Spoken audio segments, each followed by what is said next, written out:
Hey everybody, I'm Gino Reynolds from The Real Opinion. Question, do you like movies that bring back thoughts of your childhood?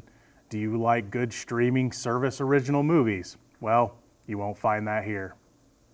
Alice Through the Looking Glass. After seeing the sequel to Alice in Wonderland, I can't decide if having it look exactly the same as it did 6 years ago was an artistic choice or not. If it was as bad a choice as it was 6 years ago.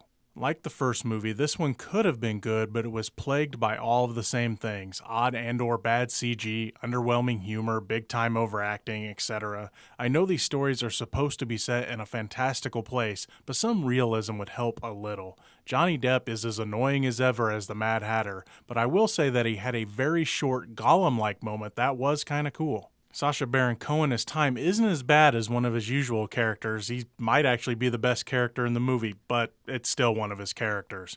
The story itself involves time travel, which is kind of played out at this point. In the end, there isn't anything really new here. If you like the first movie that came out 6 years ago, you might get something out of this one. If not, then don't waste your time. Your time is up. Hey, that one's allowed. That was half the movie's jokes anyway. This cannot be good. The Do-Over. Well, at least I can say it was way better than the last Adam Sandler Netflix movie. I'm not saying it's good, but at least it tries to have a story that isn't just Sandler and his buddies hanging out on a movie set. At least it's not as offensive as Ridiculous Six. I mean, it's still comedically offensive, but at least a whole race of people won't be offended by it this time around. The ID theft plot is okay, but nothing so interesting that it keeps you invested.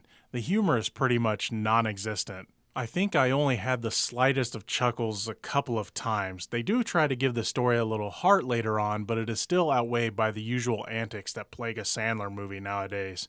Being that this is on Netflix, I'd like to say it would be a good one to, but I think you'd probably fall asleep from boredom first. But remember, it's only just one guy's opinion. If you are looking for something that might be a fun look back at your childhood and streaming on Netflix, make sure to check out my online exclusive Chillin' Netflix look at the new Danger Mouse. Next time on The Real Opinion, the heroes in a half shell return in Teenage Mutant Ninja Turtles Out of the Shadows. Until next time, I'm Gino Reynolds from The Real Opinion.